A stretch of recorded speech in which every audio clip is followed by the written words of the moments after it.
Bueno, Gustavo Bolívar, contigo me ahorro la presentación. Presentarte es bobada. Eres una de las caras más reconocidas en Colombia, tanto en el mundo político como en el mundo de la resistencia. Así que bienvenido a Palabras Mayores. Muchas gracias, Pablo, nuevamente a tu programa. Muy agradecido por la invitación. Siempre, no sé por qué coincidimos que las charlas las tenemos siempre en carros. ¿De dónde vienes? Cuéntame. Porque yo vivo metido en carros. No, en Cali, en este momento en Cali, porque ando visitando a los jóvenes presos después del estallido social que están por aquí en las cárceles de Palmira, de Jamundí, bueno, en otros lugares. Tenaz. Yo he hecho programas hace poco desde la cárcel con gente que estaba en Palmira. Me parece tan triste que esta gente que ha hecho posible al menos este cambio de presidencia en buena parte y sigan en la cárcel casi 300 jóvenes. Eso me parece imperdonable, ¿no? Pero Pero, bueno, pero además, o sea, yo he visitado ya la de Jamundí y la de Palmira y el resumen es que sale uno con el corazón roto, porque además la sevicia con la que están siendo juzgados y la falta de objetividad con la que están siendo juzgados es terrible.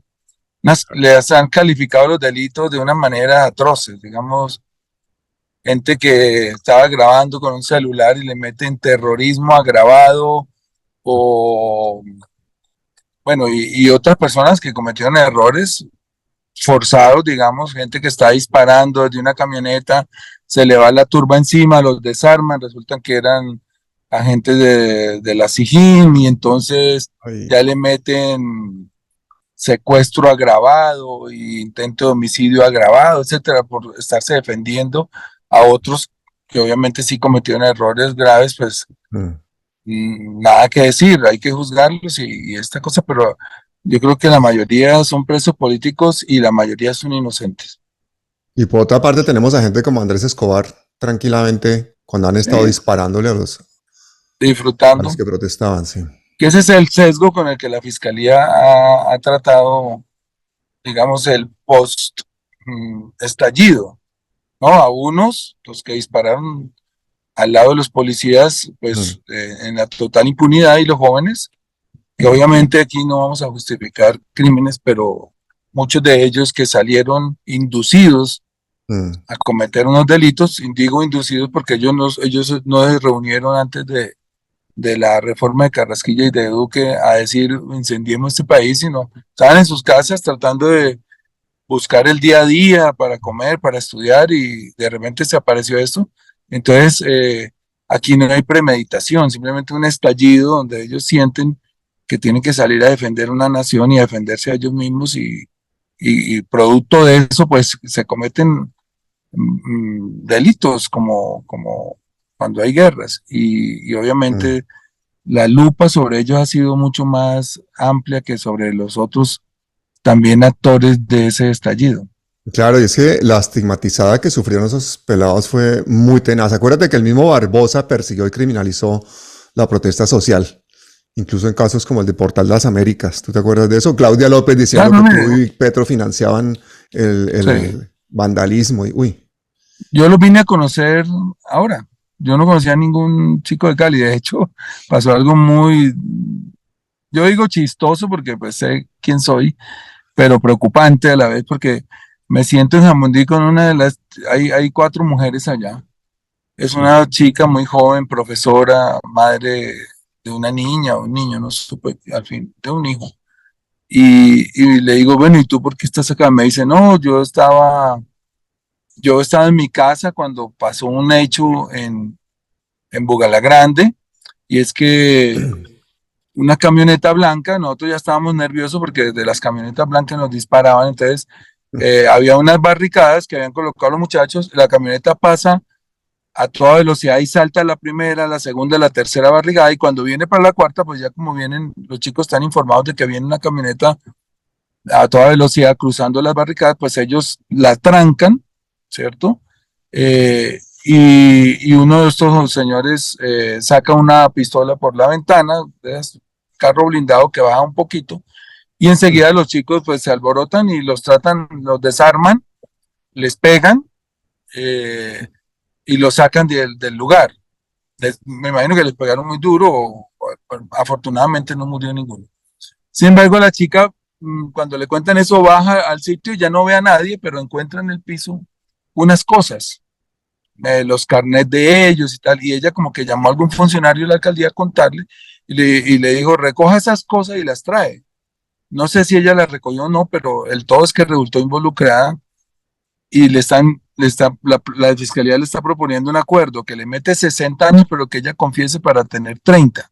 Uy, Ella dice que no. prefiere morirse porque es inocente. Entonces le están ofreciendo un acuerdo de 30 años y me jura, y yo le creo, porque es que uno no va a sino mirarle a la cara, a los ojos a una persona, sonríe, temblando su boquita, diciendo, yo jamás he cometido un delito, ¿cómo voy a aceptar 30 años y salir de aquí a conocer a mi hijo ya cuando esté viejo? Entonces, cosas como esas, pero lo preocupante es que me dice, le digo, ¿y cómo va tu proceso? Me dice, en mi proceso dicen que tú me financiaste. Le digo, yo sí acabo de conocerte, acabo de mirarte en la vida. Me dice, pero eso dice ahí. Puta, Uy, o entonces sea, tú uno estás dice, no, implicado, a ver marica. si te vas a terminar también judicializado, No, ¿no? si les da la gana, le ofrecen, no sé, algún beneficio, algún pelado por ahí asustado o en el estado en que los tienen, ¿no?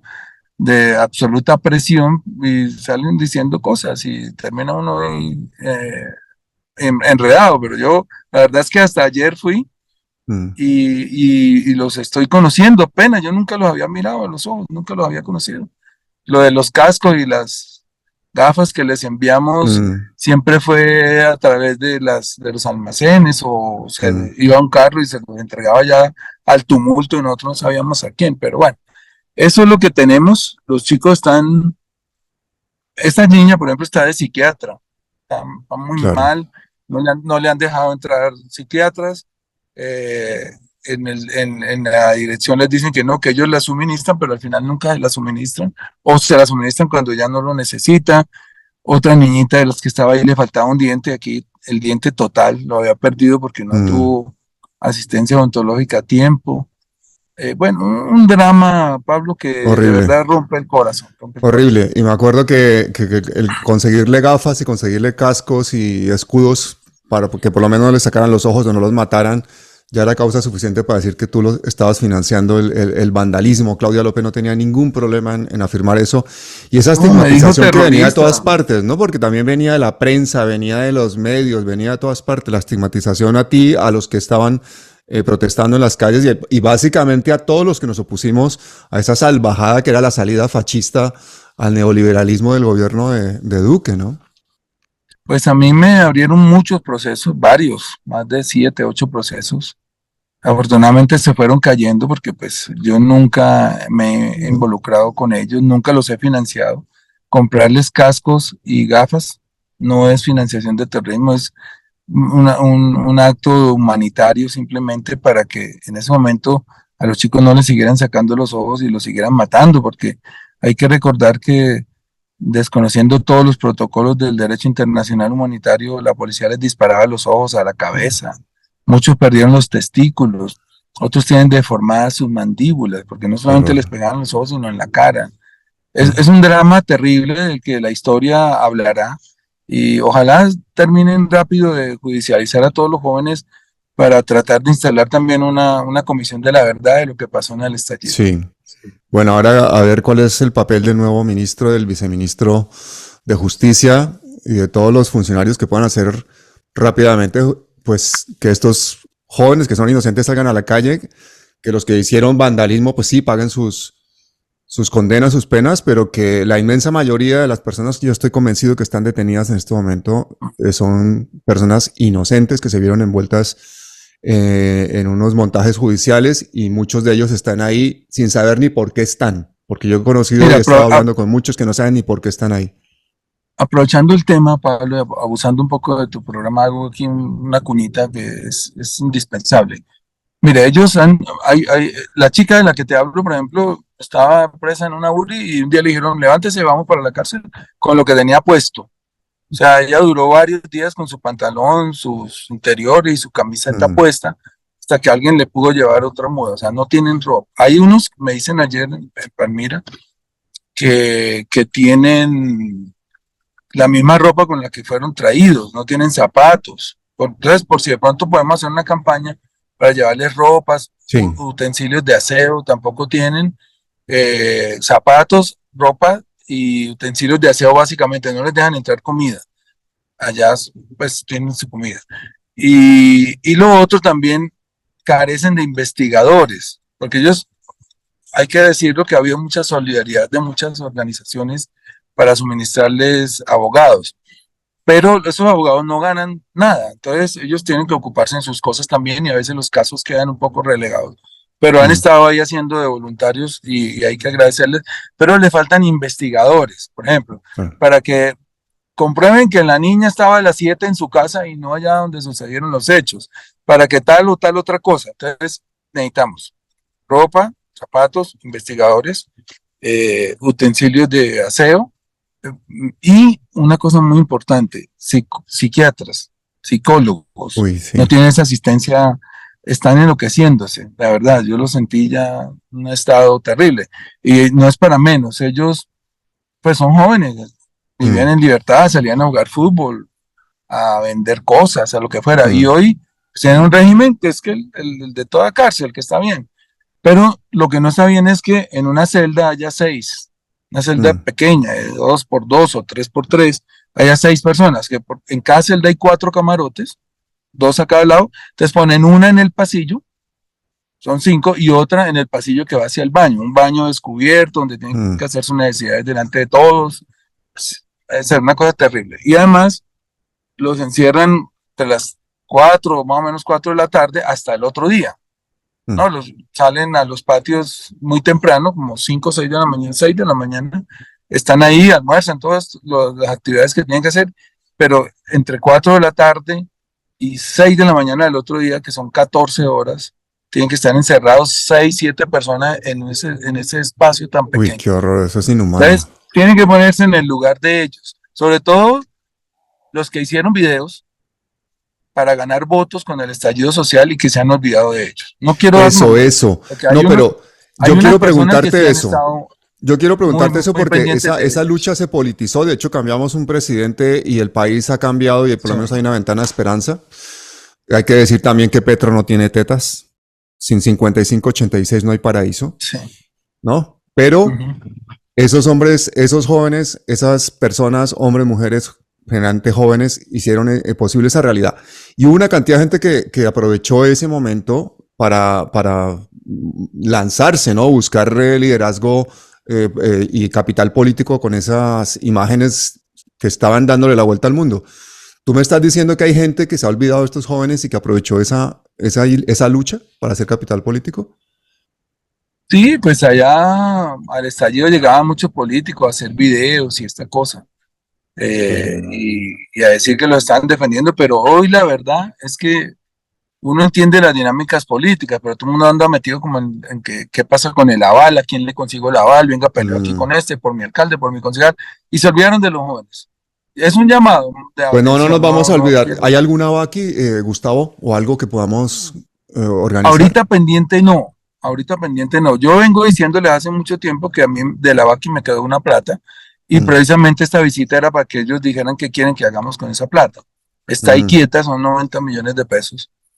Digamos, desde ya llevan ahí más de 2 años, pero nunca se han puesto de acuerdo en qué gastarlos. Unos dicen Uy. repartámosla entre los que están presos, son 300, pues les tocaría, no sé, como 300.000 pesos, no sé cuánto sería para cada uno, muy Mm. poquito. Otros dicen, pues, gastémosla en los investigadores. Claro, a Bueno, sacarlos yo de estoy ahí, esperando que ellos me abogados. digan para abogados, para sacarlo, pero ellos están poniendo de acuerdo para saber qué hacemos con ese dinero, porque pues está ahí, nunca se ha tocado, es de ellos. Yo les decía, eso no es un aporte mío porque esa plata la Mm. pusieron 4.855 personas que donaron. Y está ahí, es de ustedes, decidan, pero no se han puesto de acuerdo. Pero yo no quiero usar esa plata para esto que necesitan ellos. Yo apelo más bien a la solidaridad de la gente. Y Sí. no sé si esta semana pongamos en cada ciudad, voy a mirar a ver en dónde, un sitio para que la gente vaya y lleve ropa, lleve las cosas que le estoy diciendo Pues tú aquí me avisas y lo de movemos aseo. por todas las redes Sí, sociales. sí. Bueno, listo. Bueno, perfecto. No, no, qué capítulo tan triste, hermano, que llega. Oye, por Sí. cierto, tan mal están las calles de Bogotá que no hacen más que saltar tu carro. ¿Estás lleno de No, huecos o es que te han dado un ahorita carro muy malo o qué? estoy en Cali todavía, estoy en Cali todavía. Ah, uy, Cali está tenaz también en todo. Están pasando, parece que estuvieras pasando barricadas, ¿no? Tenaz. Oye, una cosa que yo creo que también ha ayudado mucho a este grado de injusticia con estos jóvenes es que la prensa también fue cómplice por omisión. Muchos medios hegemónicos que no son contrapoder en Colombia, sino todo lo contrario, pues han hecho mucho para estigmatizar a estos jóvenes y lo siguen haciendo. Y yo quería comentarte, por ejemplo, ¿qué opinabas del tema de la Flip? Que la Flip dice que Petro ataca y promueve pues una imagen negativa de la prensa que hace que se le esté criminalizando a la prensa. Y recordemos que, por ejemplo, uno de los fundadores de la Flip es Francisco Santos, que fue Imagínate. fundador junto a su hermano, creo, ¿no? Sí, Y Francisco. pues mira, lo primero decir bueno, este relato que montaron ellos Mm, en, sobre los jóvenes tiene que ver con ese sector de la prensa que se politizó en Colombia, desafortunadamente, y que contribuyó a generar un relato en torno a los jóvenes que exacerbó a las fuerzas militares y los hizo ver como un enemigo del Estado y no como lo que son, porque es que hay que hacer la cronología de lo que pasó. Los jóvenes que no tienen estudio y si quieren estudiar tienen que ir al Estado a que les presten plata y el Estado le mm, pone intereses a esa plata. Unos jóvenes que no tienen trabajo porque no hay o porque no tienen experiencia o por lo que sea. Unos jóvenes que no pueden emprender porque no les prestan plata porque están reportados en las centrales. Y a esos jóvenes que se están rebuscando la vida, llega un día un presidente y les dice, le voy a poner IVA a los alimentos mm, que ya les cuesta conseguir, porque el año pasado le regalé a los ricos en una reforma tributaria 20 billones, entonces lo necesito recuperar con ustedes. Esos jóvenes salen a protestar mm. y obviamente se sienten por primera vez en la vida importantes en un país porque tumban un ministro, tumban esa reforma y se convierten interiormente en unos héroes. Mm. Y obviamente viene el ataque, el contraataque del establecimiento, ¿no? Porque le han tumbado la reforma, porque le han tumbado el ministro, y el mismo presidente de la República, las mismas Fuerzas Armadas, arman un relato con el apoyo de toda esta prensa de la derecha, de que ellos son unos terroristas y de que quienes estamos protegiéndolos para que no los maten o les saquen los ojos somos terroristas y se Mm. forma lo que ustedes ya vieron. Entonces, lo lastimoso es que ese sector de la prensa tiene poco de culpa en esto también.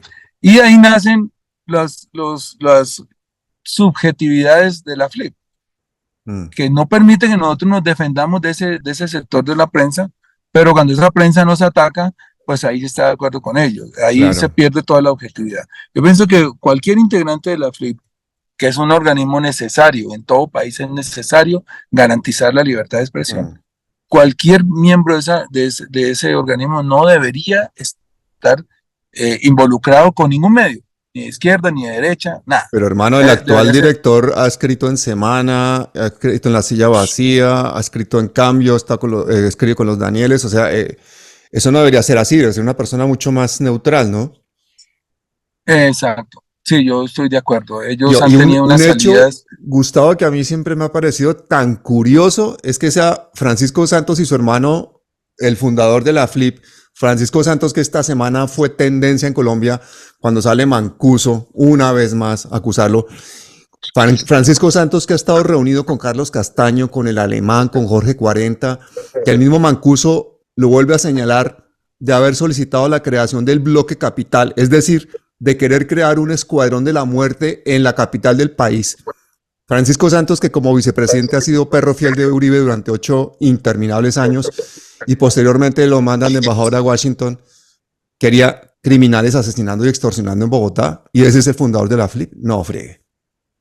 Quería hacer la anotación porque es que me parece increíble eh, la es figura de que, es Francisco que Santos. digamos, uno de los factores más, digamos, desestabilizantes de la situación en Colombia es que los grupos económicos que tienen intereses en que no haya reformas o que tienen intereses en que todo siga igual, o que ese statu quo que los enriqueció se mantenga, pues son dueños de los medios. Ahí hay un Mm, desbalance, hay un desequilibrio que no sabríamos de qué manera subsanar porque pues nosotros no somos censores, no vamos mm, a caer en el pecado de la censura, pero sí tiene que haber una autorregulación por lo menos, porque si no, apague y vámonos. Estamos en manos del cuarto poder mm. y si el cuarto poder no es objetivo, pues mira, se generan Hombre, cosas como las que están pasando, que mientras alguien dice el país va mal y esto estamos, vamos hacia el abismo, este país está vuelto nada, las cifras dicen otra cosa, las cifras dicen está bajando la inflación, está llegando la inversión extranjera, está, el dólar se mantiene estable, hay un manejo responsable de la economía, como lo demuestra el hecho de que con todo el dolor nos ha tocado subir la gasolina para poder pagar una deuda, un déficit que nos dejó el anterior gobierno. mm. Se están bajando el desempleo, está Ese es un bajo, déficit de 24 billoncitos de pesos, casi claro, nada. el desempleo bajó y digamos que con todas estas cifras era para que el país estuviera tranquilo y no lo Sí. está porque generaron un relato de desestabilización y eso es lo que la gente está consumiendo en las calles, porque tenemos un problema y es que creemos que con un tuit ya aclaramos todo y resulta que Twitter le llega al 10% de la gente Claro. y ese otro 90% está informando por unos medios masivos que no tenemos nosotros. Entonces, Mm. es bien complicada la situación, Pablo. Pero mira, recordemos hablando de Santos, de Francisco Santos, que el mismo Mancuso dice que Santos lo invitaba a darle charlas a los editorialistas del Tiempo, lo cual dice el mismo Mancuso que eso ayudó mucho a legitimar el discurso del paramilitarismo. Y nosotros en esa época como unas huevas leyendo el Tiempo. Claro, claro, ¿Ah? claro. Sí, Gracias a Dios tenemos hoy en día Internet, ¿no? Por lo menos tenemos algo. sí, los medios alternativos han equiparado un poquito, no como quisiéramos, pero por lo Claro. menos hoy la gente tiene donde leer otro punto de vista de las noticias, pero sí, desafortunadamente ese sector de la prensa ha contribuido en ese relato, que no es el relato objetivo de este país.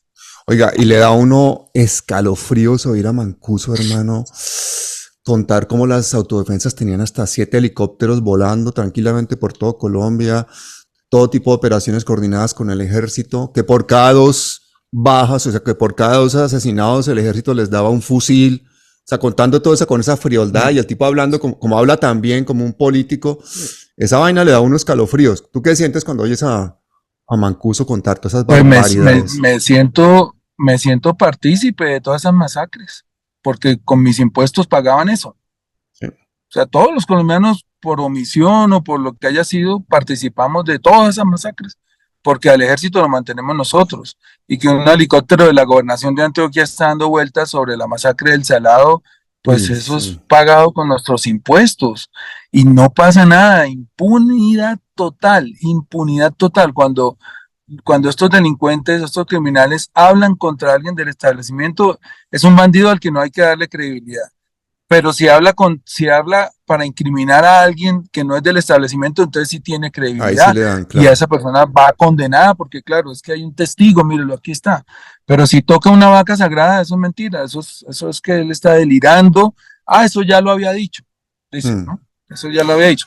O Sabes como, que bueno, a mí me da tanta rabia a veces tener que hablar de estas vainas, hermano, porque uno siendo colombiano, entre colombianos nos entendemos y sabemos de lo que estamos hablando. Pero imagínate un sueco que nos esté oyendo aquí, que diga estos manes de qué están hablando. Estamos hablando, señores, de que había una coordinación entre paramilitares, o sea, escuadrones de la muerte, el gobierno colombiano y la fuerza pública colombiana para cometer miles de torturas, miles de asesinatos y de desapariciones. De eso estamos hablando. De eso estamos hablando. es un genocidio, pero además con aberraciones, ¿no? Como los hornos crematorios. Yo Sí, acabo sí. de venir de ahí lo publiqué, creo, un campo de concentración en Austria, el de Mauthausen. Sí. Y ahí No, vi los hornos crematorios, son iguales a los que tenía aquí Mancuso y los que tenían los paramilitares. sí. Oiga, y el mismo Francisco Santos pidiendo que pusieran un bloque capital. Sí, sí, ¿Ah? no, Santos, que fue subdirector del Tiempo y fue director de RCN, acuérdate, que enseñaba periodismo y relaciones internacionales en la Javeriana y en la Jorge Tadeo Lozano, ¿no? Pobres alumnos. y hacen coro, digamos, si uno analiza la situación de este país, son 7 familias que han gobernado a Colombia. Entonces, ahí están los Valencia, ¿cierto? Con el abuelo. Sí, Están los Gaviria, y ahí ya viene Simoncito haciendo carrera detrás. Están los Santos, ya conocemos unos regulares, unos buenos y unos malos. Están los Lleras, ¿no? Entonces está el sí. nieto ahí todavía así, cacareando.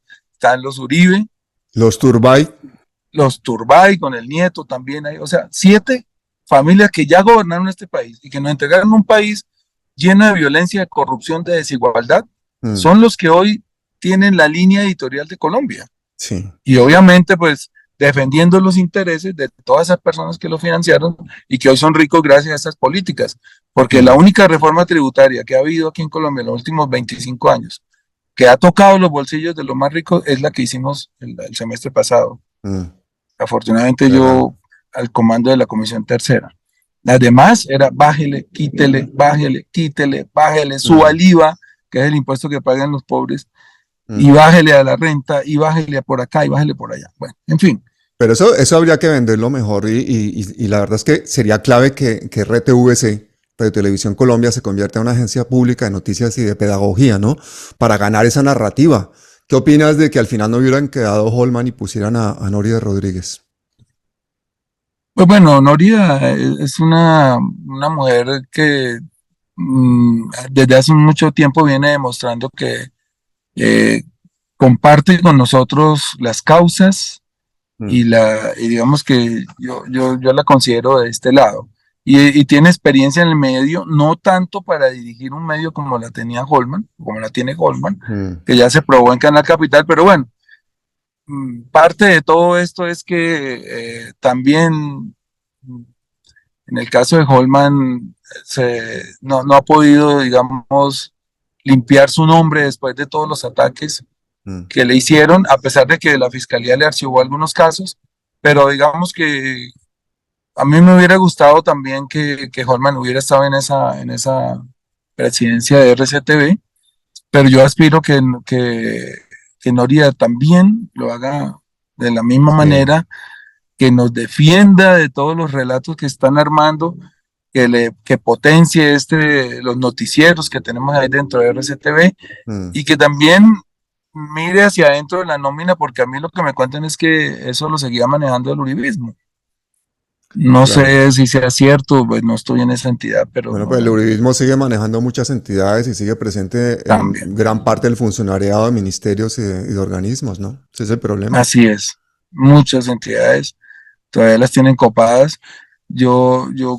Digamos, no digo nada de los que sean uribistas, Mm. que sean técnicos, que sean necesarios para el funcionamiento del Estado, pero no aquellos que hace 3 meses decían Petro, guerrillero, Ah, sí, narcotraficante, genocida. sí, sí. Eso no, porque ya se sabe que no son, uno tiene derecho a creer en Uribe, a creer en Pastrana, en creer en Petro, en el que sea, pero si uno quiere trabajar con esa persona, uno tiene que tener una ética. Pues si yo considero que un narcotraficante, un guerrillero, un genocida, ¿por Mm, qué tengo que estar ahí? claro. Entonces, hay gente, hay técnicos muy buenos, además son necesarios también porque no es que, imagínense que el 7 de agosto renuncia todo el establecimiento, perdón, todos los empleados de un establecimiento, de un ministerio, y llegan los nuevos a sentarse en una mesa y de Y el repente no empalme. saben cómo Una locura, entro sí. a los computadores, ¿cierto? Muy difícil. Entonces, también para que la gente comprenda un poco, Mm, los que critican, pues que no hemos llegado de manera suficiente a todas esas entidades, tiene que haber una transición, una curva de aprendizaje mm, de los nuevos y los técnicos buenos, que los hay, tienen que quedarse. claro. Ahí, por ejemplo, acaban de hablar de una limpieza de técnicos en el MINTIC. Eso está mal, porque es que los que tienen la memoria del Estado son los empleados que vienen de tiempo atrás. No importa qué ideología tengan. Porque imagínense el ejemplo que le pongo. Entonces ya, ganó Petro, saquen a todo el mundo y llegan nuevos. Se sientan hoy 300.000 personas en los escritorios de todas las entidades de Colombia y empiezan a mirar entre ellos a ver qué hay que hacer. Eso no se puede. Claro.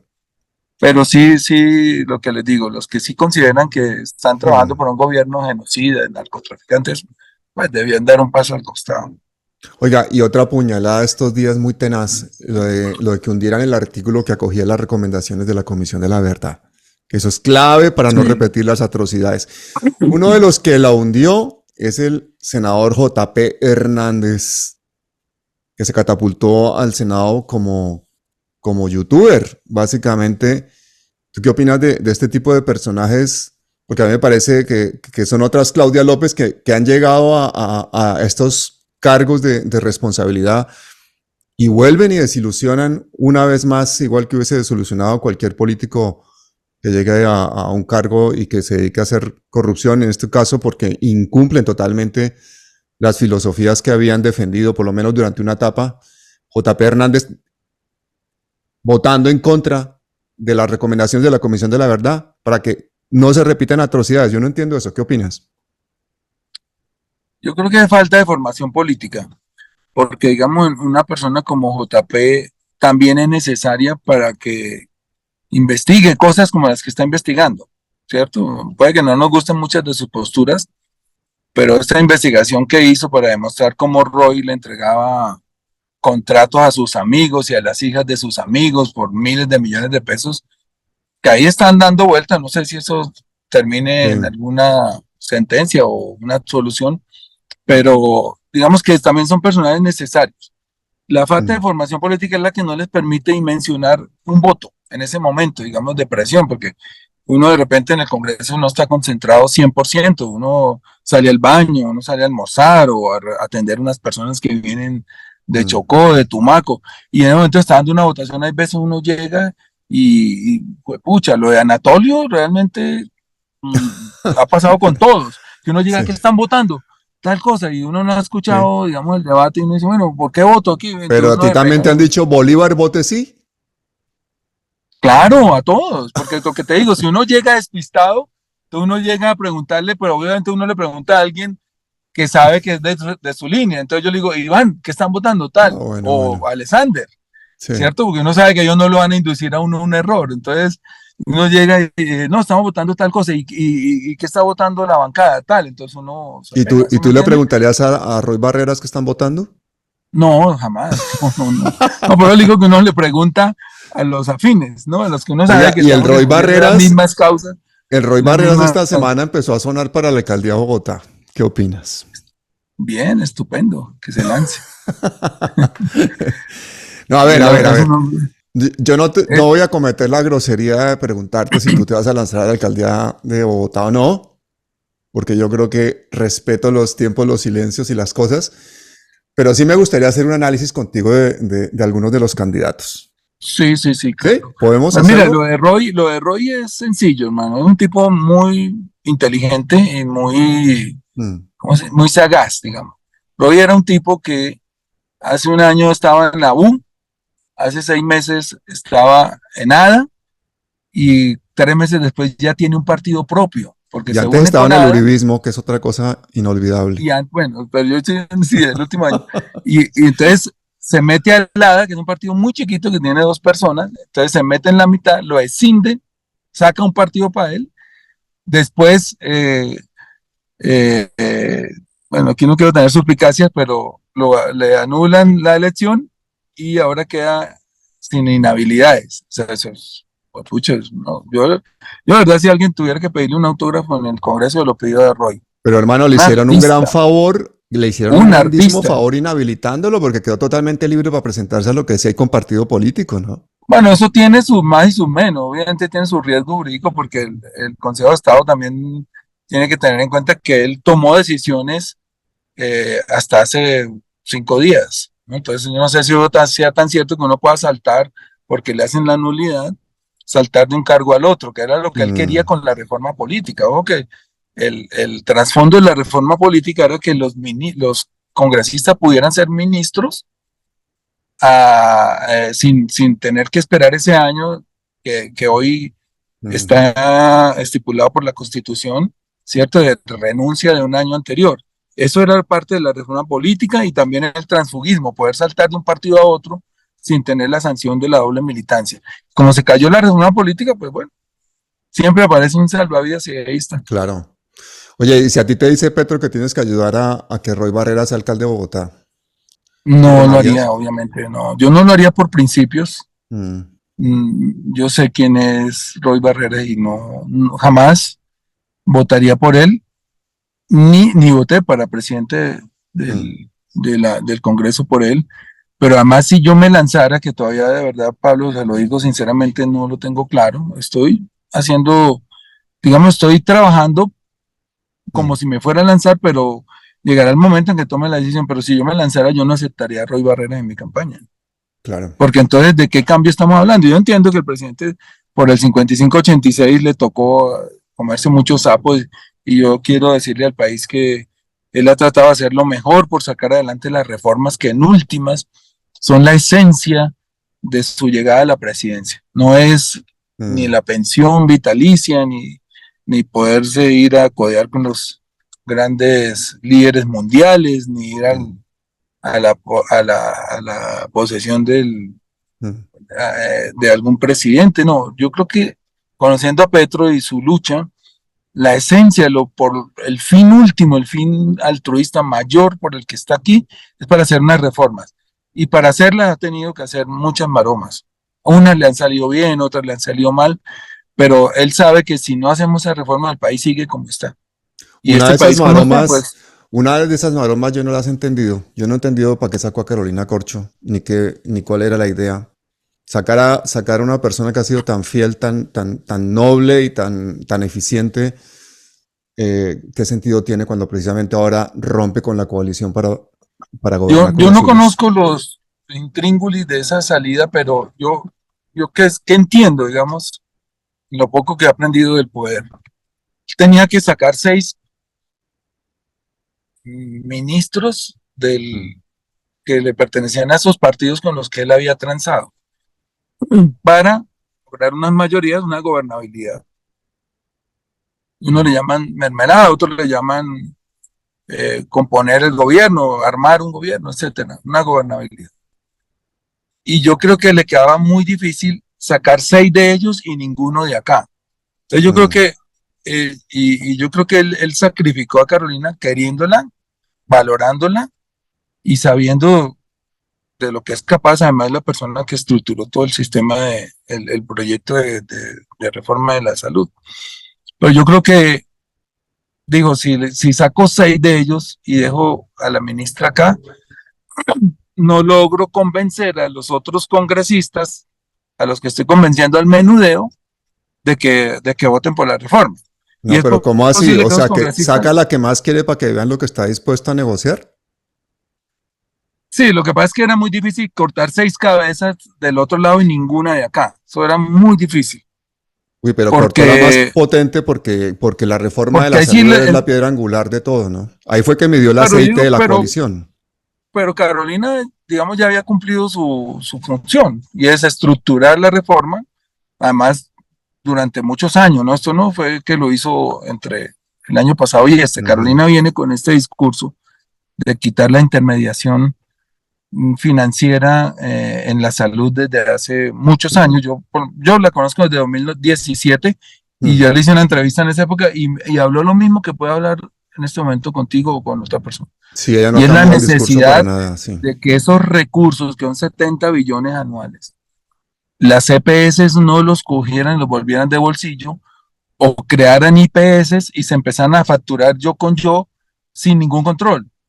Mm, Y víctimas de ese descontrol, pues las personas a las que no les llega el sistema de salud, ¿no? Que son sí, sí. siempre las de los territorios.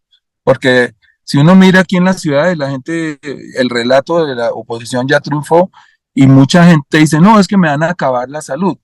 ¿Cómo le Mm, van a acabar la salud, señor? Estamos organizando esto para que si usted tiene un médico en Suba y viviendo en Suacha, pues lo tenga en Suacha, ¿no? Se organicen los CAT, los Centros de Atención Prioritaria, para núcleos de 20.000 personas en su localidad, no tengan que estar viajando tan lejos, para que haya más hospitales de tercer y Claro. cuarto nivel, para que la salud preventiva le evite un gasto suntuoso al Estado y también en términos de vidas humanas a su familia. O sea, ¿cómo va a ser mala esa reforma? Pero triunfó el relato, ahí había, digamos, una colaboración interna de algunos funcionarios con el establecimiento y eso es lo que detecta Gustavo Petro y por eso hace todos esos cambios. Sí. ¿Viste lo que pasó, no? Ayer, que tuvo Que que la Supersalud intervenir a una EPS y encontraron hasta dinero en efectivo, caja fuerte, o sea, como si eso fuese una caleta de narcotráfico. es que es mucha plata la que Uy, maneja, jue madre, sin 80 control. billones, 80 billones de pesos, esos intermediarios, ¿tú crees que van a dejar fácilmente de manejar esa plata? Van a hacer la campaña No, que sea, van a poner a Uribe, a todo el mundo, a decir que eso no puede ser, que no se puede acabar con lo que funciona, que no todo está mal. Cualquier excusa es válida para poder seguir con esa intermediación financiera que es mucha plata, ¿no? ¿cómo eran de poderosos que resultan siendo para algunos partidos políticos y algunos congresistas Mm, más importantes que el presidente de la República? mm, Porque el presidente de la República está trabajando con ellos, no soy aliado del presidente, me siento con el presidente, tengo un ministerio o tengo puestos, entidades que me ha dado el presidente, pero de repente llega una orden de más arriba y le dicen corten con el presidente. Y cortan con el presidente. Así de poderosos son. sí. Los que tienen todo el dinero que han Eh, amasado Gustavo, ilícitamente pero por nos décadas. estamos desviando del tema que queríamos tratar de la alcaldía. Vamos a hablar de la Ah, bueno, alcaldía. Vamos a hablar de la hablemos pues. alcaldía, hermano. A ver, empiezo yo para que no quede la vaina mal. Yo creo que la peor opción para Bogotá es cualquier cosa que se le parezca a Peñalosa o a Claudia López, que Sí, básicamente esos dos son correcto. lo mismo, que es modelo de desarrollo que beneficia a unos pocos y en nada a la ciudadanía. Entonces empecemos por el primero. Diego Molano, que para mí es el peor, exministro de Defensa que se reúne en la Plaza Bolívar con los veteranos, el general Zapatero, el Uzcate y el hijo del general condenado por la masacre de Mapiripán, el que fue ministro y que dijo que los niños eran víctimas del conflicto, que, bueno, que máquinas de guerra a los niños. Bueno, para mí ese es el peor. ¿Qué opinas de ese Bueno, candidato a la alcaldía de Bogotá, de Diego Molano? no tiene posibilidades. Bogotá es una ciudad inteligente, aquí están las universidades, aquí está el saber, y si uno asocia el progresismo de las grandes capitales, tiene que entenderse que es porque en las grandes capitales están las universidades, Hmm. y donde están los jóvenes que tienen la oportunidad de estudiar, de pensar, no cabe el fascismo. Y, y él, obviamente aquí él es un fascista, como tú dices, justificó los crímenes de niños, fue el ministro que estuvo al frente del estallido social y ese saldo, la historia lo tendrá Hmm. que recordar. Más de 100 jóvenes sin ojos, más de 80 asesinados, una Hmm. cantidad de desaparecidos, hoy otros huyendo, desperdiciando su vida, hoy otros presos, a veces inocentes, presos políticos perseguidos tanto por la fuerza pública como la fiscalía. Hmm. Entonces, ese señor no tiene posibilidad en Bogotá. Pero fíjate que ese tipo ha sido también director de bienestar familiar. Acuérdate los montajes que Sí, hizo. O sea, es que es sí, increíble sí. que ese tipo haya sido director de bienestar familiar, que luego haya ido a Oh, un bombardear tipo niños y ahora quiera ser alcalde de Bogotá. Bueno, ese descartado. Listo, listo, ese no. totalmente. Empecemos con los tibios, que son los que yo digo que fueron candidatos que apoyaron a Claudia López con todas sus mentiras de campaña y ahora luego buscan distanciarse, ¿no?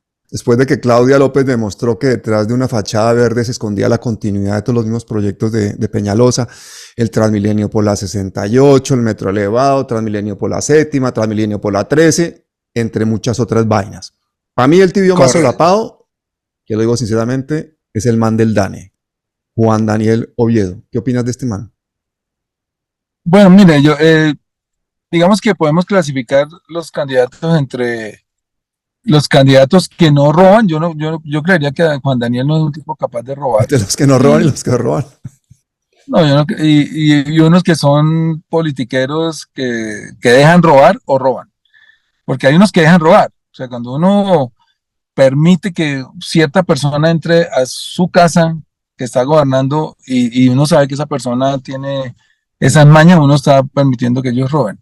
Pero yo digo que Juan Daniel Oviedo lo que tiene de honesto, porque yo tengo que reconocerle eso, en el DANE intentó ser honesto, pero lo bajaron, porque cuando él dio las cifras correctas, algo pasó porque le jalaron las orejas y después salió con otras cifras muy distintas.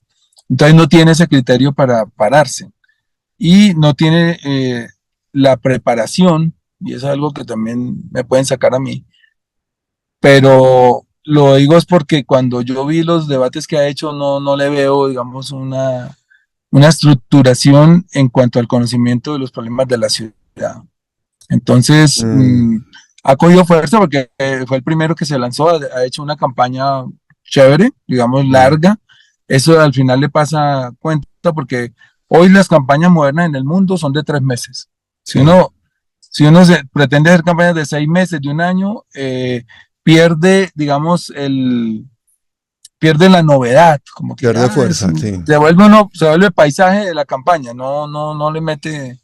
Yo creo que Oviedo ha sido hábil porque ha querido vender como esa cara de tecnócrata, pero recordemos que él está ocultando otra cara que tiene. Él es una ficha de la uribista Charo Guerra. No, él es uribista. Por eso, Oviedo tiene todo el apoyo. No, él es uribista y es la derecha, y Bogotá todavía no elige derecha. Pues, digámoslo claro, señores, los que estén oyendo este programa, Juan Daniel Oviedo es el candidato del uribismo para la alcaldía de Bogotá. Ya está. Claro. Tienen plan A con él y plan B con Molano, pero sí. Ambos son uribistas. O sea que tienen plan A, porque Molano ya, mejor dicho. Bueno, sí. Pero para mí, sigamos, el peñalosista total es Carlos Fernando Galán, hermano. Bueno, Carlos Fernando Galán, el casi ganador de las elecciones pasadas y cuyas propuestas para Bogotá eran bastante cercanas a las de Peñalosa. Sí, efectivamente, yo creo que es el representante del peñalosismo, lo defendió todo el tiempo y el peñalosismo fue un desastre para Bogotá. Yo eso lo tengo que decir absolutamente claro. Primero, impidió que hubiera metro en el 99, porque convenció a Samper, lo ha dicho el mismo expresidente, de hacer troncales de buses en vez de hacer el metro, que ya estaba listo, había la plata, y con esa plata se hicieron varios troncales. Segundo, en 2015 arruina la posibilidad de que Bogotá tenga un metro subterráneo, porque diferentes trinos que por ahí andan y noticias dicen, no, vamos a hacerlo elevado, que es más barato y más rápido de hacer. En 2020 está rodando, estamos a 2023 y ni los estudios de ese metro todavía están. O sea, mintió completamente y en esa mentira fue secundado por el Cambio Radical, que era el partido de Galán, y por Claudia López. Y hoy Bogotá, 8 años después, no tiene los estudios del metro. Ese metro de Bogotá se empezó a estructurar al tiempo con el metro de Quito. Subterráneo el de Quito, subterráneo el de Bogotá. El de Quito está terminado hace año y medio. Hoy, hasta ahorita consiguieron un operador, pero lo terminaron en tiempo récord, 4 años y medio de construcción subterráneo, casi del mismo tamaño, para una ciudad de 2 millones de habitantes, 2.700.000 habitantes, algo así. O sea, la tercera parte de Bogotá, ya hoy Quito tiene metro, y nosotros no tenemos por Peñalosa, directamente culpable Peñalosa. Entonces, no sé qué tendría que hacer Carlos Fernando para desmarcarse de Peñalosa. Yo creo que lo terminará haciendo, porque Peñalosa fue un alcalde que terminó aquí con 18 puntos de aceptación, de 100. Entonces, pero hay una cosa chévere, y es que Peñalosa, Lara, y si se lanza Simón Gaviria, se van a canibalizar un nicho que tienen ellos, que es la burguesía bogotana, 3 delfines, hijos de personajes, y que representan, digamos, los niños bien de la ciudad, pero que nunca han vivido en el sur, que no conocen la Bogotá. Eso les va muy mal en Bogotá, hermano. Eso les va muy mal en Bogotá, yo creo. Pero tiene su hinchada. Yo creo que de los 3, Carlos Fernando, el que tiene más hinchada, pues un muchacho serio, digamos, tampoco ha tenido problemas de corrupción, aunque en el pasado, cuando fue presidente de Cambio Radical, tuvo que dar unos avales terribles en ese partido. Al final renunció y bueno, vamos a ver qué pasa con él. Casi ganó las elecciones pasadas.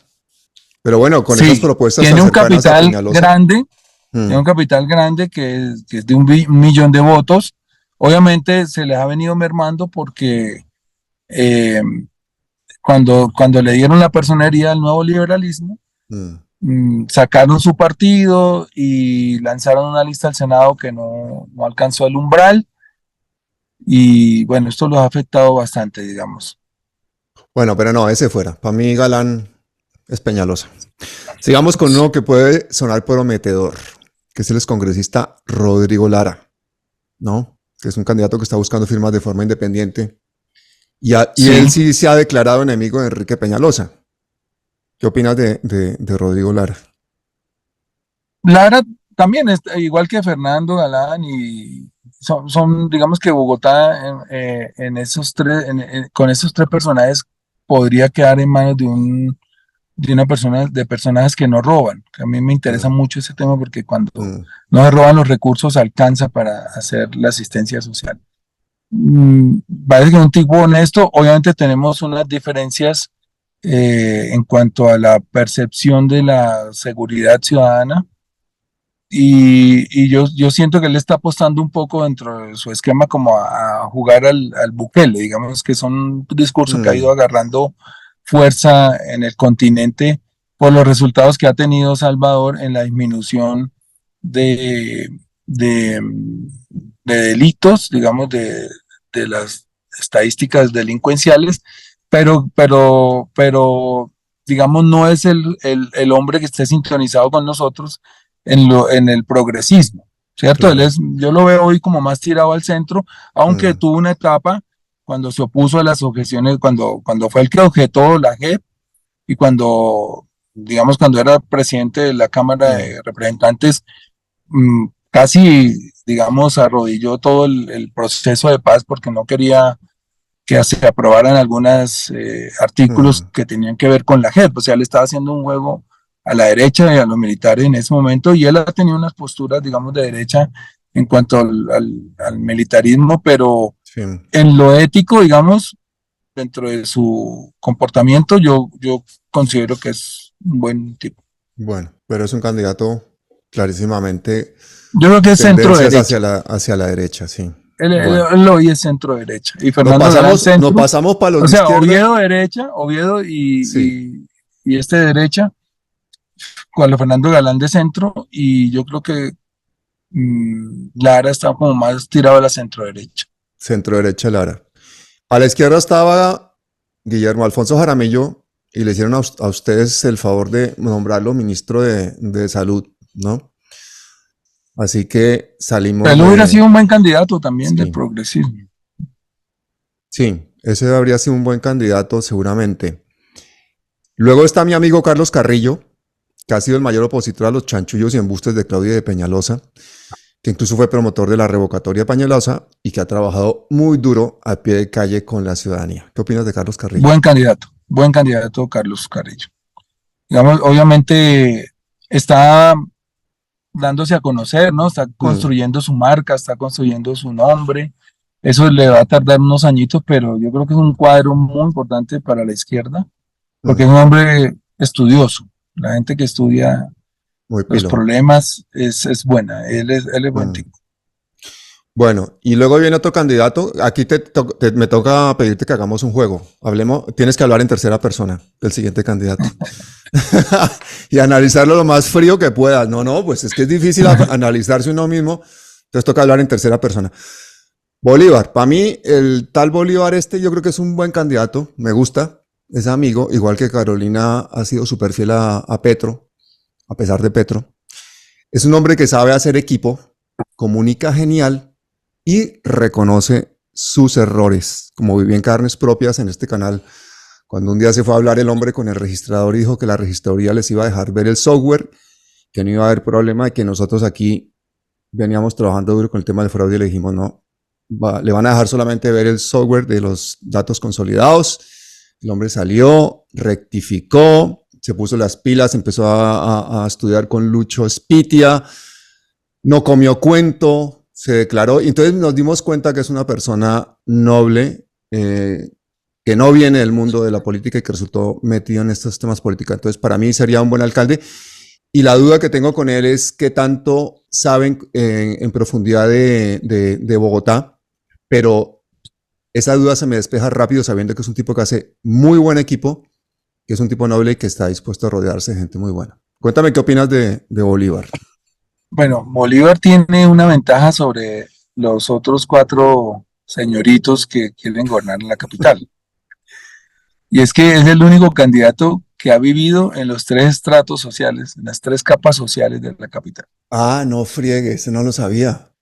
Bolívar vivió en el sur cuando Mm, niño, ya cuando empezó a trabajar vivió en la clase media y ahora vive en la clase alta. O sea, cuando digan que Bolívar no conoce la capital, es el que más la conoce, porque además cuando joven recorrió los barrios puerta a puerta vendiendo cosas. Él vendía brilladoras, vendía cerraduras con alarma, duchas con agua caliente y después banderas en los estadios, pero sobre todo ese toque puerta a puerta por todos los barrios de Bogotá es que yo creo que han dado la capital de puerta, de punta a punta. mm, También fue asistente de Enrique Parejo en el Consejo de Bogotá. Enrique Parejo, un hombre obviamente de honestidad a toda prueba, y como asistente de un concejal, que fue el de la votación mayoritaria, pues obviamente también ahí obtuvo un bagaje mm, sobre la capital. Pero lo más importante es que se ha preparado, digamos. mm, La preparación no solamente agarrar estadísticas y mirar cuántos pobres hay, cuántos están en primaria, cuántos están estudiando, cuánta gente matan al año, sino también mirar qué soluciones se le da a cada cosa de esa. Y uno para tener soluciones tiene que hablar con los expertos. Y me he ido por el mundo, o sea, se ha ido por el mundo, estoy en tercera persona, hablando con alcaldes de las grandes capitales, con funcionarios de las grandes capitales del mundo, para que le digan cómo hicieron para superar este u otro problema. Digamos que eso es mm, parte del aprendizaje, porque siempre se está aprendiendo, siempre se está aprendiendo. En las comisiones económicas que tuvo la oportunidad de dirigir en el Senado de la República, pues sacó adelante una reforma tributaria, conoce el tema económico desde el punto de vista empírico, obviamente, pero sin ser economista, allá dimos la pelea, ya dimos los grandes discursos, los grandes debates para sacar una reforma tributaria muy limpia, como la que se sacó en menos tiempo del que se mm, había, del que nos habíamos propuesto. Digamos que ya se aprobó en ese tema de la parte económica. Y en el discurso que está utilizando una candidata y que ni siquiera deberíamos mencionar acá, eh, ya toda esa campaña me la hicieron cuando yo iba a ser senador. ¿Qué va a hacer allá un escritor? ¿Qué va a hacer allá un tipo que no sabe nada, no sabe hacer nada? ¿Qué va a hacer en el Senado? Entonces ahora me la está montando lo mismo en Bogotá y yo les puedo responder a esas personas que cuando yo iba a ser senador y me montaron toda esa campaña, pues el resultado es que estuve por 4 años consecutivos entre los 5 o 6 senadores más importantes ujú, o sea, de los más votados por una encuesta de líderes de opinión, ¿cierto?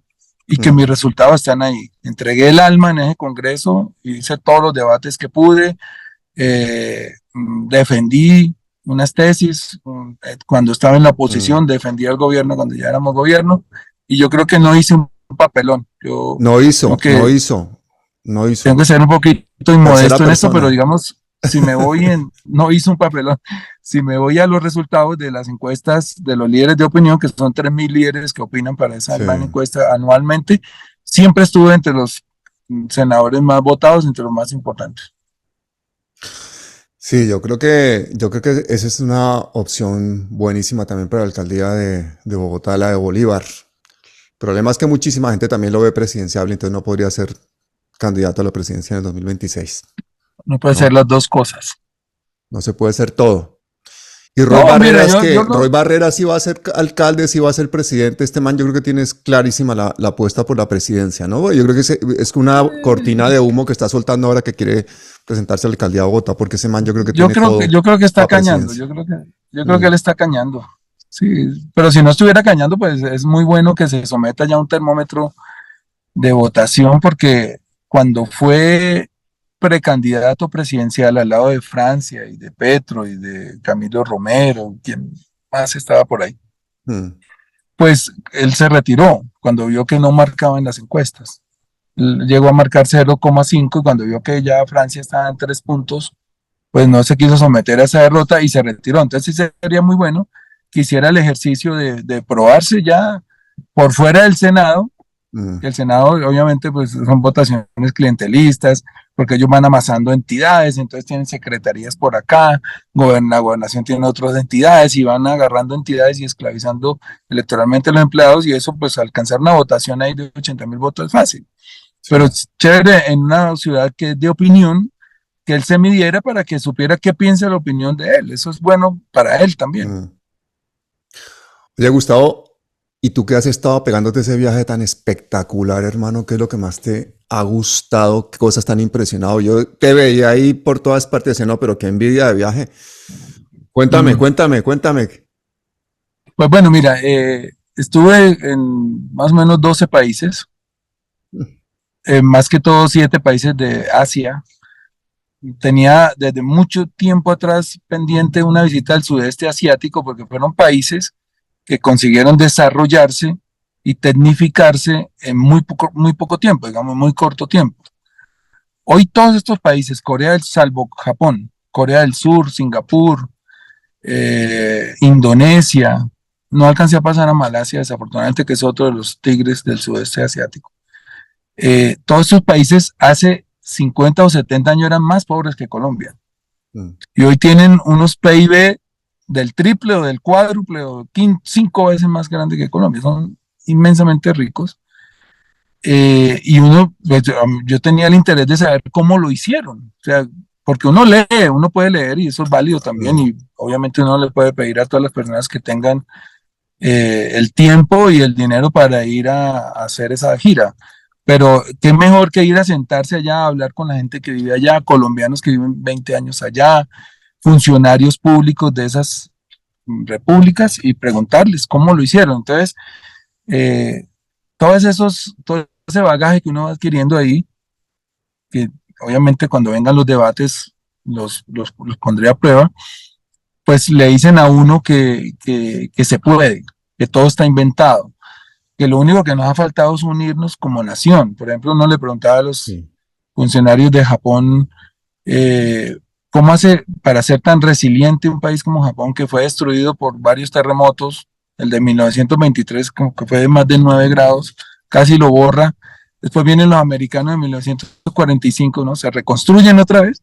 Y en 1945, pues, como respuesta a la agresión de Pearl Harbor, pues vienen y los bombardean casi completo. Solo dejaron Pero a dos ver, ciudades sin las dos bombardear. bombas atómicas sobre Japón, yo creo que han sido el mayor atentado terrorista de la historia. Esos fueron unos ataques absolutamente innecesarios. Pero Estaban doblegados los japoneses, ¿no? antes de las dos bombas, ellos venían bombardeando desde marzo Sí, sí. a Tokio, y lo desaparecieron y lo volvieron a reconstruir. Mm, Y uno de las cosas, digamos, de los objetivos que yo tenía de ir a Japón era conocer la zona del tsunami y me llevaron, me mm, pararon ahí, me dijeron, ¿es aquí? ¿Les dónde?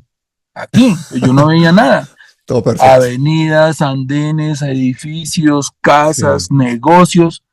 Cuando uno vio que ese tsunami se llevó hasta los barcos 10 kilómetros dentro de Sí. la ciudad y que no, que borró absolutamente nada, les digo, pero no hay un rasgo que me permita pensar, salvo Mm, la foto del fondo del mar donde hay unas islitas, que ese era el sitio donde pasó un tsunami. Entonces, cómo se reconstruyen? Entonces me dicen, somos para los grandes retos nacionales, para los grandes propósitos nacionales, digamos, propósitos comunes, aquí no existen partidos, ni espectacular eso. odios, ni mezquindades. Aquí Mm, todos somos un equipo para sacar adelante el país cada vez que se nos lo destruye, porque además se nos saca también un terremoto que casi lo borró y fui a Osaka y nada. Fui a Hiroshima, no he puesto ese video, lo tengo mm. en edición, y uno dice, bueno, vamos a mirar la ciudad donde cayó la bomba atómica, sino porque dejan un edificio ahí chiquito que es el emblema donde cayó la bomba cercana y que es una ruina.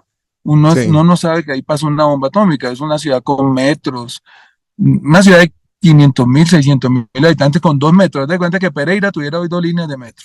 Mm, Con 600.000. Un estadio gigante, edificios, puentes, ríos, barcos, no sé, pero aquí no pasó nada. Esa es la mm. resiliencia japonesa, digamos, es uno de los. de las cosas que uno aprende. Lo segundo, la educación. Eso no hay ningún país que haya alcanzado el desarrollo sin invertir en educación y en ciencia y tecnología.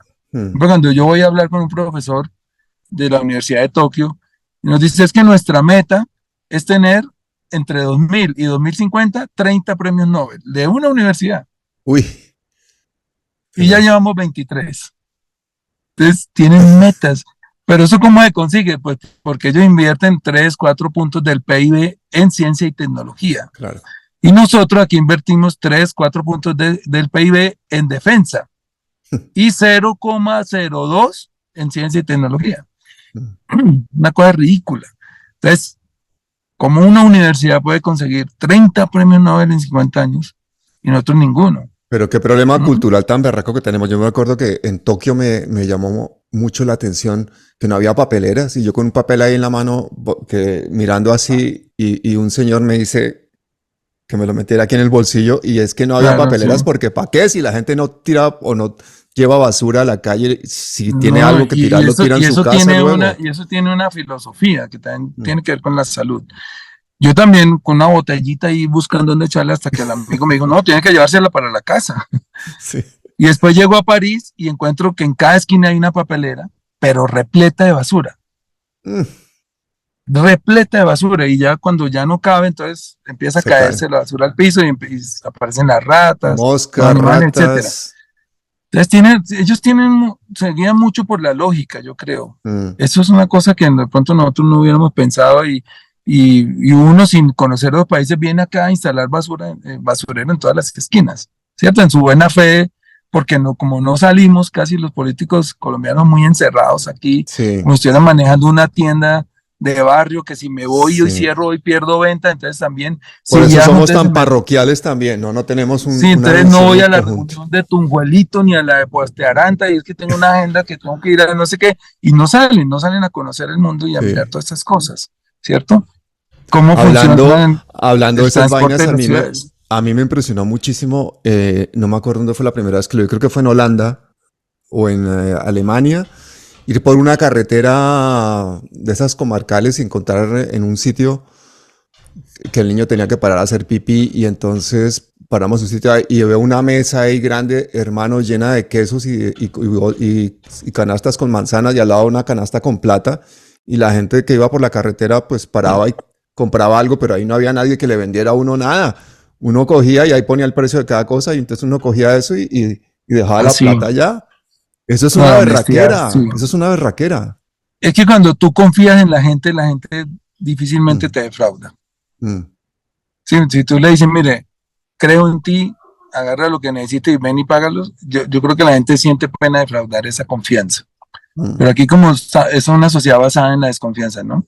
El que Sí. viene atrás, el que viene al lado, guardar bien la plata para que no se pierda, pues de nada, o sea, y eso sucede en las sociedades donde ya se ha superado un poco la desconfianza, porque Mm. cuando, cuando la desconfianza en una sociedad es mutua, por eso es que no nos permite hacer equipo, Pero la ¿cierto? desconfianza se supera con justicia social, porque ¿cómo vas a tener uno confianza en un sitio en que está, que hay 20 millones de personas muriéndose del hambre y que unos No, toman pero allá también, las... pero mira que yo también vengo reevaluando unos conceptos con los que salí de Colombia, porque en Indonesia y en Filipinas encontré tanta pobreza como en Bogotá, por ejemplo, o en Ah, Colombia, sí. pero no hay la misma delincuencia.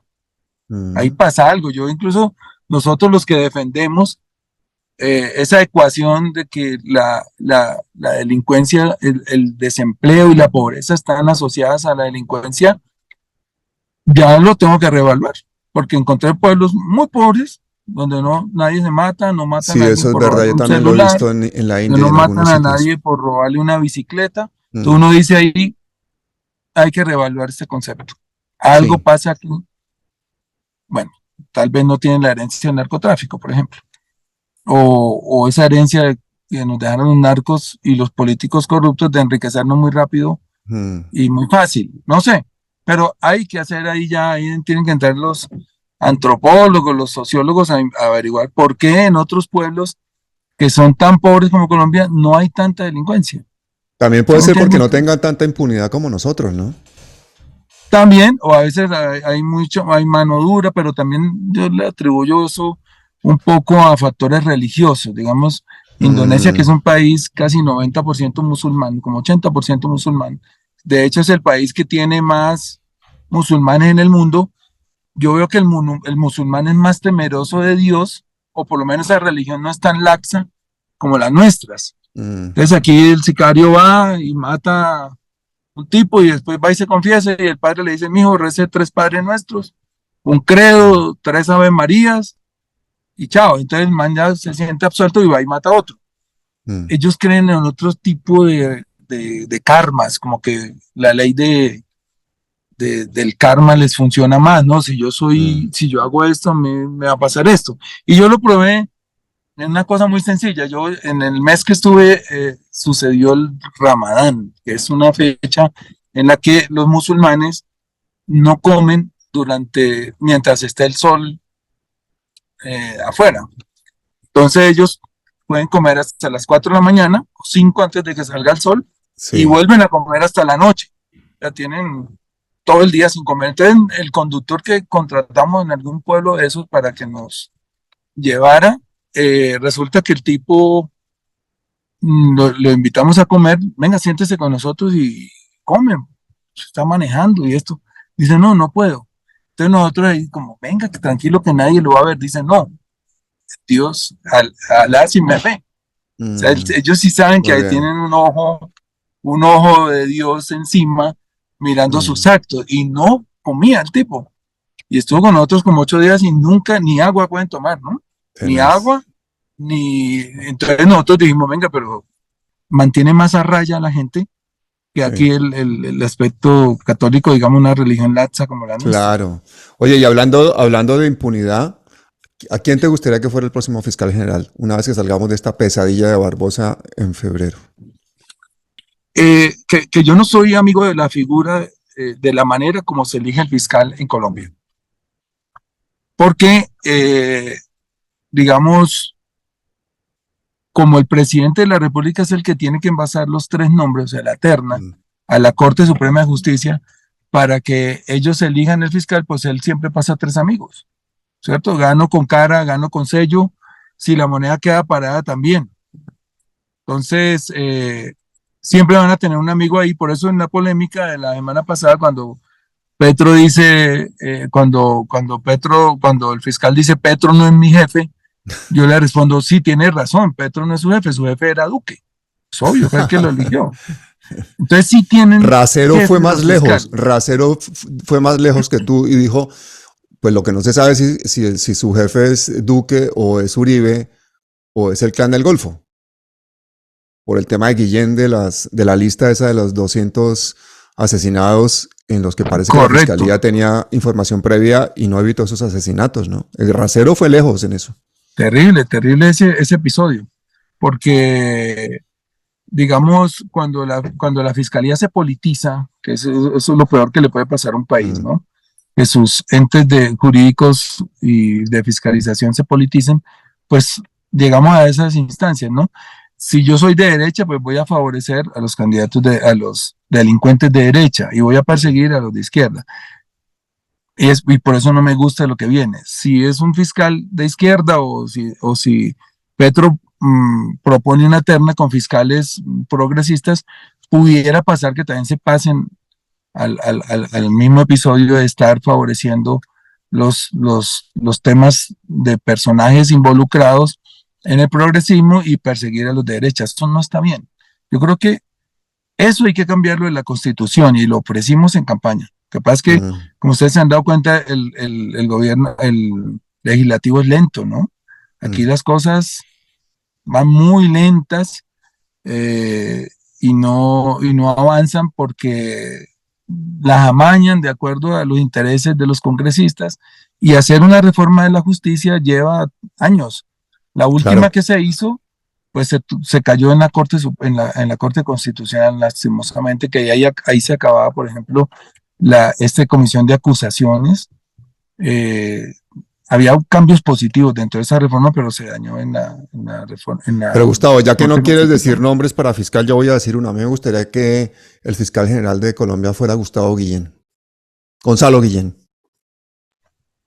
No, pues pone a temblar a todo el mundo. No, Que no, fuera no. Gonzalo Guillén, ¿no? O sea, un Gonzalo Guillén, un Miguel Ángel del Río, pues pucha, para que se tengan de atrás todos. Ahora, Una Angélica Monsalve también enorme que hemos Angélica entrevistado Monsalve, aquí. digamos, aquí hay Mm, juristas muy, muy probados, digamos, en la honestidad, en la ética.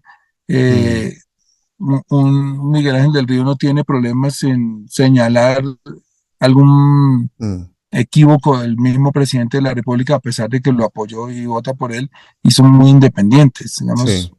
Iván que haría la Velázquez, ¿qué? fiscalía muy buena. Yo también haría ese enroque, si fuera posible, Porque es que aquí la de clave es que pasarlo. Petro terne tres de ese estilo de independencia y de honestidad y de transparencia para que uno de los tres sea, ¿no? Porque si va a ternar a Sí, dos sí y otro que sea tendría tipo que meter camaleón. mínimo una mujer ahí. El Petro siempre atiende mucho los requerimientos de género y seguramente va a tener mujeres. Pero si uno pudiera hacer el enroque también del ministro de Defensa, que está probado cómo está persiguiendo a los narcotraficantes, Mm, todos los éxitos que está obteniendo en la incautación de droga, es un hombre incorruptible, también sería un gran fiscal. O sea, sí. tenemos buenos candidatos, yo creo. Bueno, hermano, yo te voy a dejar que vayas a tu casa ya tranquilo, que llegues, que tengas tu viaje. Has sido muy generoso en esta entrevista, de verdad. Siempre cercano y siempre valiente y espero que, no sé lo que vas a hacer políticamente, pero sé que vas a terminar muy alto porque la gente te quiere mucho. Así que te agradezco Bueno, muchísimo, Gustavo. muchísimas gracias a ti, hermano, a los que resisten desde los medios alternativos.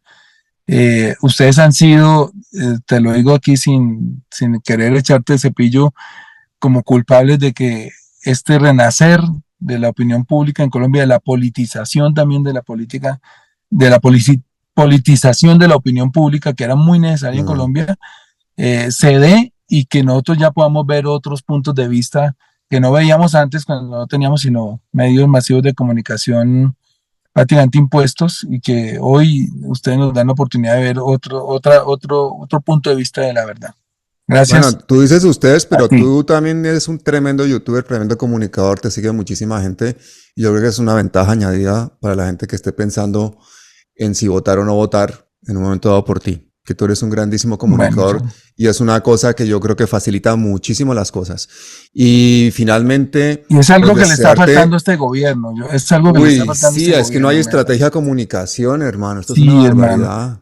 Como te dije, las cifras dicen que este país va bien, pero va ganando el relato de la oposición y de los medios masivos, tratando de mostrarle a la gente que el país va mal y de llenarlos de pesimismo. Yo le diría a la gente que nos dé un compás de espera. No va como quisiéramos, lo dijo el presidente, el cambio no es tan fácil como lo pensábamos, pero sí va bien, se está trabajando, es un señor incansable y hay plata y apenas se aprueben las reformas, van a ver la transformación. Yo creo que al final de las cuentas el presidente va a terminar muy bien. Ojalá. Entonces, te quedan pendientes dos cosas con palabras mayores. Que nos digas cómo apoyar a los chicos de las primeras Sí, líneas que están presos y las campañas que quieras hacer. Y bueno, segundo, que de aquí en adelante para el 2026 articulemos entre los alternativos contigo a la cabeza una campaña para que la gente entienda que sin 5586 no hay sí, paraíso. definitivamente. Sí, en Bueno, 5586 nos toca hacer alianzas non santas. sí. Gracias, Pablo. Cuídate Saludos a muchísimo. tus. Hasta luego. Chao, Gustavo. Bueno, chao, gracias.